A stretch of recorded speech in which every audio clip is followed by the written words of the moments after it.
Buenos días, somos el grupo número 1 que va a tratar el tema de Don Goyo, un análisis literario. En este caso los participantes son Génesis Martínez, Carla Alejandro, Nicole Tomaná, Milena Mendoza y Jesús Almeida. El autor de la obra Don Goyo es Demetrio Aguilera Malta. Biografía. Fue un escritor guayaquileño nacido el 24 de mayo de 1909, hijo del señor Demetrio Aguilera y de la señora Teresa Malta Franco. Sus estudios los realizó en su ciudad natal. La primaria la cursó en la Escuela de los Hermanos Cristianos y la secundaria en el Vicente Rocafuerte, donde se graduó como bachiller en 1929. Más tarde estudió jurisprudencia, pero después de 2 años lo abandonó para dedicarse plenamente a la literatura en Madrid, España, puesto que ya había iniciado su camino en dicha área con la publicación en 1924 de sus primeros poemas en la revista Cromos y el vespertino La Prensa. Así, en 1925 escribe su primer cuento del género Montubio titulado La Mardita Canoa. Aguilera Malta perteneció también al grupo conocido como la Generación del 30 o Grupo Guayaquil, conformado al inicio por 3 integrantes: Joaquín Gallegos Lara, Enrique Gilbert y el mismo Demetrio Aguilera, quienes escribieron en conjunto la obra Los que se van, Cuentos del Cholo y del Montubio, publicada en 1930. Tiempo después, se incorporaron Alfredo Pareja Díaz Canseco y José de la Cuadra. 3 años más tarde, en 1933, se publica aquella considerada su mejor obra, Don Goyo. En España le sorprendió la guerra civil y se unió al ejército republicano como reportero, escribiendo Madrid, reportaje novelado de una retaguardia heroica en 1937.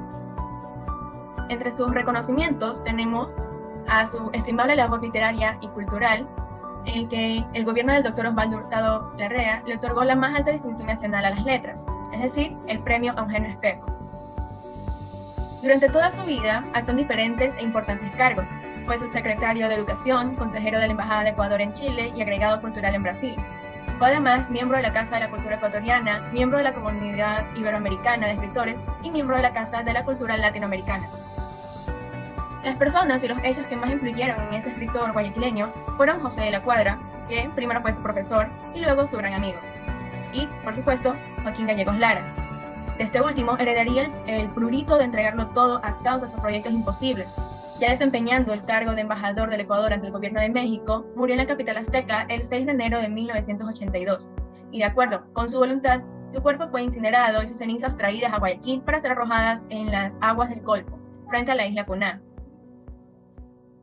Entre sus obras, buscando ampliar el horizonte de su temática, publicó Canal Son en 1935, La Isla Virgen en 1942, Una cruz en Sierra Maestra en 1960, El Quijote Dorado y la Caballeresca del Sol en 1964, Un Nuevo Mar para el Rey en 1965, 7 lunas y 7 serpientes en 1970, El secuestro del general en 1973 y Jaguar en 1977, a través de las cuales relató diferentes episodios de la vida de los pueblos americanos. Escribió además, junto al escritor e historiador Jorge Pérez Concha, las obras Primavera Interior y El Libro de los Mangleros, esta última en verso. También cabe recalcar que incursionó en el campo del teatro con obras a través de las cuales combatió a las dictaduras y a la corrupción. Tal es el caso de Lázaro, Carbón y Dientes Blancos.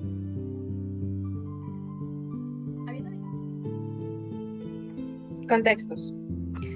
El contexto histórico en la década de los 20 y los 30 estuvo marcado por el signo de violencia a nivel político, la crisis a nivel económico, el reordenamiento jurídico a nivel social y la denuncia a nivel cultural. La matanza de los trabajadores guayaquileños en 1922 y la guerra de los 4 días en agosto a septiembre, 10 años después, en 1932, enmarcan el angustioso escenario que vivió Ecuador de entonces. A todo esto hay que añadir la recesión bursátil de Wall Street en 1929, que actuó como detonante para la fuerte crisis económica y política que persistía incluso con la Revolución Juliana. Ya venía desde el 1925. En menos de 10 años, el país vivió el triunfo tanto de la burguesía que, a través de la Revolución de Julio, en 1925, acabó con la plutocracia bancaria, grupo rector de la economía y del gobierno del país, como de los liberales agroexportadores, quienes recuperaron el poder arrebatado para los nuevos gobiernos, que se sucedieron después de la Revolución Juliana. Todo esto al defenestrar a Neptalí Bonifaz en 1932. Contexto económico. La Primera Guerra Mundial y la recesión económica no habían hecho más que crear dudas acerca de los sistemas económicos que se ponían en juego.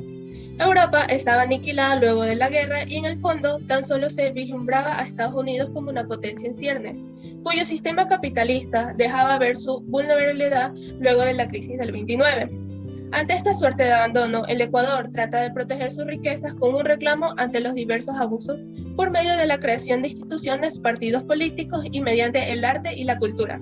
Entre las instituciones cabe destacar al Banco Central del Ecuador, creado en 1927, el cual su principal objetivo fue el control del dinero circulante dentro del país y la supeditación bancaria privada a él, con lo cual se evitaría un exceso de acumulación de riquezas de los bancos, principalmente a causa de la crisis de los 20. También, ya en 1925, la crisis no tardó en minar las bases económicas de este régimen, que finalmente se había consolidado a expensas de la burguesía de Guayaquil. Contexto social. Ya existiendo una guerra y una crisis mundial, despertaron el malestar colectivo de impotencia, mientras que la Revolución Juliana, que fue incruenta, y la inestabilidad política que produció una reacción de anarquismo. De todo esto, la sociedad ecuatoriana, al ver que el poder, que con la plutocracia se había aglutinado en un mismo sector, ahora se atomiza a través de grupos, partidos políticos, terratenientes, agroexportadores, caudillos, organismos, etc. Puso el acento en aquello que proporcionaba el sector más vulnerable de su compensación, el trabajo. La paradoja era que se pensaba que el sistema arcario era nada efectivo en un país eminente agrario, por lo cual el capitalismo, que en estos momentos era un fracaso total, ya que el trabajador se hallaba escondido. A pesar de eso, hubo un gran interés en dejar por escrito un avance en este tema, como la caja de pensiones para empleados públicos, una legislación específica para contratarlo, etc. Contexto político. En la década de los 30 se sucedieron en el mando nada menos que 17 gobernantes y en un solo año, el de 1932, desfilaron por el Palacio Presidencial 5 mandatarios, y así Ecuador sufrió una cruenta guerra civil. El primer gran efecto político de la crisis se produjo en realidad en 1931, con el derrocamiento del gobierno de Isidro Ayora, cuya caída marcó el fin del régimen emanado de la Revolución Juliana en 1925. Las elecciones presidenciales de Ecuador de 1933 fue el proceso electoral, el cual tuvo por objetivo la elección de un nuevo presidente constitucional de la República del Ecuador. Así, Velasco triunfó en las elecciones presidenciales de Ecuador en 1933 por un gran margen, asumiendo el cargo el 1 de septiembre de 1934. Esta doble pugna generó una lucha entre Velasco Ibarra y la prensa liberal y socialista. La novela Don Goyo trata la vida de los cholos ecuatorianos. Muestra su forma de pensar, las costumbres, creencias y actividades del hombre cholo, entregado por completo a la pesca, a la recolección de mariscos, al corte del mangle, a sembrar arroz, crianza de ganado, etc. La obra refleja una esmerada preocupación en la conservación de los manglares para la supervivencia humana y de su fauna esencialmente marina. La obra está dividida en 3 partes. La primera, Cusumbo; la segunda, Los manglares de Van; y la tercera, Don Goyo. La narración empieza con un preámbulo para la historia de Don Goyo. Todo empieza con un hombre llamado Cusumbo, quien en medio de una noche recuerda su juventud tan cruel y trunca, cuando estaba sometido al dominio de los blancos. Luego narra su huida por mar hasta llegar a un archipiélago de Guayaquil, en el que reside actualmente y trabaja como pescador en los manglares. Al hablar de esta ciudad se cuenta otra realidad, mostrando los barrios bajos y pobres donde los pescadores iban a vender sus productos. Ya en la segunda parte se introduce la muerte de una joven embrujada aparentemente. Debido a lo extenso de su velorio, la gente empieza a emborracharse, pero no Don Goyo. En la reunión también están Cusumbo con su futura esposa, Don Carlos, mi Andrea y más. Cuando Don Carlos quiere volver a su casa, Don Goyo se ofrece y se van en canoa. Estando allí, Don Goyo sintió miedo por primera vez en su vida, ya que tenía el presentimiento de que algo malo iba a pasar, y los manglares junto al río le avisaron la llegada de los blancos y de todo lo que estos harían. Don Goyo decidió entonces no permitirlo, porque los mangles eran como el mismo pueblo, y no podrían matarlos más, ni blancos ni morenos. En su tercera y última parte, los pobladores ya no podían seguir pescando, pues no sabían cómo y se estaban cansando de no estar bien económicamente. Al llegar a un piloto de nave conocido llamado Lino y conversar con él al respecto de su situación, todos deciden ir donde Don Goyo y hacerle cambiar de opinión acerca de no cortar los mangles. Cuando el hombre viejo escucha esto, se enfurece con todos y les dice que hagan lo que quieran, pero que a él no lo metan en sus asuntos. Al retirarse todos, Goyo recuerda todo lo que ha vivido en la isla desde el momento en que llegó, cómo creció su descendencia y se convirtió en líder. Rememoró todo este día en que los mangles le hablaron. A partir de allí, se embarcó solo en su canoa y nunca volvió. Todos preocupados decidieron ir a buscarlos, pero hallaron solo la canoa 2 días después, porque Don Goyo había muerto. Contextos de la obra. Contexto general. El contexto de esta novela es la forma de vida de los habitantes de la mencionada isla. Ellos viven de la venta de madera a la capital ecuatoriana y Don Goyo intenta detener la tala. Ese lugar es lo que hoy se conoce como el Cerrito de los Morreños. La novela tuvo impacto incluso entre los autores de aquella época. Contexto económico. La economía del cholo que se presentaba en la obra era regular. Su economía se basaba en la pesca, la tala de mangles, la recolección de marisco, el cuidado del ganado, agricultura, etc. Ellos intercambiaban productos con un capitán que llevaba víveres para que estos sean intercambiados. Contexto social. La novela Don Goyo tiene como argumento de fondo esta dificultad de un sistema de gremio y casco a un sistema de comercio abierto. El personaje blanco es evidente el prototipo del pequeño exportador, ya que se presentaba el paso del endeudamiento a la autosustentación que vive uno de los protagonistas de la historia, Cuzumbo, el cual es un reflejo en la novela del cambio vertiginoso de un dominio privado de los factores económicos hacia un dominio estatal. Tenemos 4 principales temas universales. El primero es la vida del cholo, en el que se narran las vivencias, costumbres, tradiciones y las actividades económicas que ejercen los cholos en su diario vivir a través de la pesca. El segundo es el abuso y maltrato. La obra muestra la forma de explotación laboral de los blancos hacia los campesinos o cholos, quienes son abusados, pobremente remunerados y humillados por los constantes engaños en las transacciones. Como tercer tema tenemos a la pobreza, ya que se evidencian las limitadas fuentes de trabajo, los ambientes escasos de recursos y situaciones de maltrato justamente por la inferioridad socioeconómica de los cholos. Y como último tema está la preservación del ecosistema. A lo largo de la trama, los personajes acrecientan su preocupación por la conservación de los manglares y las diferentes especies que en él habitan, especialmente las marítimas.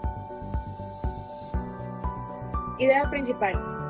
La novela muestra con gran prominencia la vida en la comunidad de los manglares, principalmente de pescadores a inicio del siglo XX, narrando la historia de Don Goyo, un montubio que lucha por mantener las tradiciones familiares y por conservar su entorno. Esta idea nació de las vivencias que tuvo el autor durante su infancia en la isla Cerrito de los Morreños. Ideas secundarias. Enriquecimiento de los blancos a espalda del trabajo, esfuerzo y sudor diario de los cholos que les servían en todo.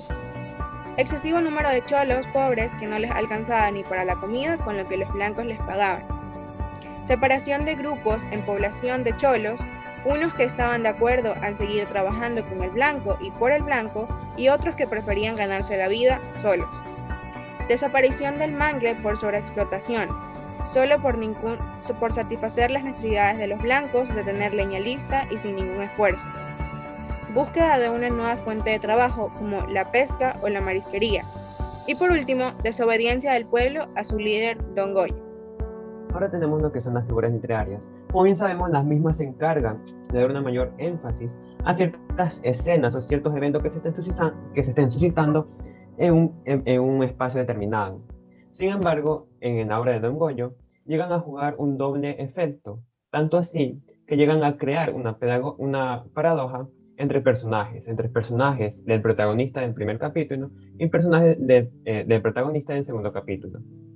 En este caso, las más destacadas, o las que más se presentan, son la metáfora, la enorme boga de ébano en la noche, lo que hace referencia a la canoa de ébano, y las tenazas de fuego, que son los rayos luminosos.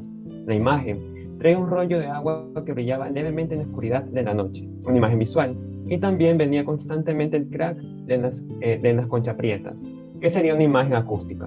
Encontramos también lo que es la anáfora, cuando llegó entre ellos, cuando cogió como un juguete la caza, cuando destrozó los puñales. También podemos destacar lo que son las repeticiones, como por ejemplo, medio peces, medio hombre, la canoa se llenaba, la canoa se hundía, es medio brujo y medio divino. La prosopopeya, el aguaje rugió, las estacas del mangle se agitaban, y etc. Esto obviamente dando una cualidad humana a un objeto inanimado. La hipérbole, aprende a tirar el hacha desde la barriga de la mamá. Y una de las más nuevas y más destacadas y presentes en toda la obra, en los 3 capítulos hasta el final, es: y en medio del asombro de los siglos, echó inquietud de dolor y de vida. El mangel de más viejo en las islas, con voz extraña y triste, habló. Esta figura literaria, el animismo, se encarga de dar alma a objetos inanimados con el objetivo o con el fin de que los mismos puedan expresar una cualidad, puedan expresar un sentimiento o bien una sensación. En este caso, y en toda la obra, está presente el animismo en los manglares, ya que son los mismos los que se comunican con Don Goyo. Y como último punto se debe mencionar que en las figuras literarias que más destacan o más importantes son en la reiteración, la metáfora, el símil y el animismo. Personajes de la obra. Como personajes principales tenemos a Don Goyo, que era un hombre muy mayor, fuerte, un poco encorvado, pero muy bueno para remar en canoa. Fue el primer hombre en llegar a la isla, por lo que es líder y dirige a todo el pueblo. Busca siempre lo mejor para todos en el monte y para la naturaleza del Cerrito de los Morreños. Es un señor justo, luchador, trabajador manglero y además puede comunicarse con los mangles. Cuzumbo, un hombre joven de la montaña que vivió una dura vida hasta que huyó al Cerrito. Durante mucho tiempo tuvo que trabajar para los blancos. Era aventurero, odió a las mujeres y al trago por un tiempo, y después se casó con Gertrude y trabaja en los manglares. Algunos de los personajes secundarios son Encarnación Estupiñán, que era un hombre que trabajaba para los blancos a sí mismo y estaba endeudado con estos. Se casó con la madre de Cuzumbo, pero la mató una vez que estuvo demasiado borracho y frustrado. Ñao Francia, hombre temido por todo el pueblo de la montaña, tenía la capacidad de saber lo que pasaría en un futuro y avisó a algunos de las desgracias que pasarían en ese lugar. Nika, mujer morena un poco mayor que Cuzumbo, fue el primer amor de este, pero también su mayor decepción. Cuando vivió con él, le ocultó que también se acostaba con su patrón, un hombre blanco. Ña Andrea, segunda mujer de Don Goyo, con quien tiene a Gertrude. Es una buena persona que trabajaba para blancos antes de que su marido la llevara a la isla. Don Carlos, es un hombre blanco que llegó al lugar para hacer negocios con Don Goyo. Don Leighton, es el compañero con el que Cuzumbo trabaja y vende sus pescas. Gertrude, es una mujer joven y la última hija de Don Goyo. Sería la esposa de Cuzumbo, aunque fue algo reservada con él al principio. Don Quinde, uno de los primeros amigos que tuvo Don Goyo. Siempre conversaban y lo aconsejaban. Márgara, la primera mujer de Don Goyo, y esta misma trabajaba en una casa con blancos antes de casarse. Era muy querida y respetada por su esposo, y juntos tuvieron muchos hijos antes de que ella muriera. Escenarios y tiempo. Los espacios que se describen son lugares urbanos, donde vive y trabaja la clase explotada, como por ejemplo se podría dar la descripción de un campo con un bello paisaje en donde se desarrollan horribles sucesos de abuso y explotación. El nombre del lugar donde ocurren la mayoría de los sucesos se llama Cerrito de los Morreños, y cerca había un manglar en donde recolectaban leña y pescaban. Al describir estos escenarios podemos apreciar de una forma explícita el realismo mágico, ya que se demuestra la cruda realidad de forma alusiva al fusionarlo con el real. Los personajes tienen diferentes perspectivas acerca de la isla y la ciudad. Además, la trama se desarrolla mayormente en el poblado de Cerrito de los Monteros, como se expuso anteriormente, pero a la vez se dan mencionar sobre Guayaquil. Para Don Goyo, Guayaquil no representaba amenaza, progreso ni belleza, pero para el Cerrito de los Monteros tenía la belleza, el esfuerzo y trabajo. En cambio, para Cuzumbo, la ciudad es amenaza, velocidad, progreso y olvido. Tiempo. Se narra la historia de Don Goyo, un montubio que lucha por mantener las tradiciones familiares y por conservar su entorno. En la novela también se muestra con gran prominencia la vida en comunidades en los manglares, principalmente de pescadores a inicios del siglo XX. Es importante destacar el empleo de la técnica de la retrospección o flashback, según la cual el autor suspende el desenvolvimiento cronológico de la acción para dar paso a la narración de sucesos pasados relacionados íntimamente con Cuzumbo, personaje principal de la primera parte de la novela. Ahora, para finalizar, el lenguaje y narrador. El lenguaje. Se debe destacar que el lenguaje es llano, comprensible y con intercalaciones de vocablos. En muchas de las ocasiones se utilizan lo que son frases o refranes típicos de estas personas, es decir, frases cholas. Por ejemplo, entre las más destacadas se encuentran: Conocen como en la palma de su mano estas islas. No canta victoria todavía. Se echaron una mano de gato. Con su machete en mano no le temen ni a Dios ni al diablo. Y desde el primer capítulo, en la primera página se menciona: camarón que se duerme se lo lleva en la corriente. También se destacar que su lenguaje guardan ciertas características del lirismo, es decir, que puede llegar a ser considerado ciertas partes, ciertos diálogos con los personajes como partes de poesías, en este caso una poesía realista, más que nada porque expresan lo que es sentimientos, sensaciones y emociones. Y el narrador en este caso se presenta de diversas formas, dependiendo del capítulo. En capítulo 1 y 3 es un narrador omnisciente en tercera persona, quien narra todas las situaciones, describe a los personajes y las acciones que los mismos están ejerciendo. Sin embargo, en el capítulo 2 se presenta de una forma distinta, ya que el narrador son los mismos personajes, los mismos describen las acciones, los sucesos y las acciones que están desempeñando. Más que nada lo hacen a través del diálogo. También se debe destacar que una de las narrativas más comunes que está empleada aquí es la narrativa de realismo mágico, cuyas características son: parte de la observación de la realidad, incorpora el universo de valores simbólicos de las culturas latinoamericanas. En este caso, el valor simbólico son los manglares. También, el narrador no ofrece explicaciones sobre los acontecimientos insólitos, y los personajes no demuestran extrañeza ante los fenómenos insólitos. En este caso se evidencia con Don Goyo, completamente normal que los manglares tengan la capacidad de comunicarse con él y que él tenga la capacidad de comunicarse con ellos. En ninguna parte de la obra da una explicación de por qué pasa esto, simplemente él afirma que esto sucede. Y la última característica es exponer realidades justapuestas. En este caso, las realidades justapuestas son las que se presentan en la comparación de Guayaquil y el cerro donde se está desarrollando la obra. Como bien presentamos, Guayaquil, una ciudad que mantiene estabilidad económica, buen trabajo y justicia, mientras que el cerro donde se está llevando la obra es totalmente lo contrario: hay pobreza, hay maltrato y una inestabilidad económica predominante. Conclusión. Consideramos que la obra Don Goyo es una excelente representante de la literatura ecuatoriana prerrealista y de gran contenido cultural, ya que la obra nos presenta varios elementos de la cultura del cholo, especialmente su forma de hablar y las actividades que ejercían estos durante esa época. Adicionalmente, destaca entre la literatura por el uso de diversos recursos pertenecientes al realismo mágico, como la mezcla de lo fantástico con lo real, en la zona de los mangles que se comunicaban con Don Goyo, la naturaleza detalladamente descriptiva, los diálogos de los personajes que narran la historia y el empleo de las técnicas de retrospección, cambiando así la estructura del tiempo narrativo hacia una no lineal.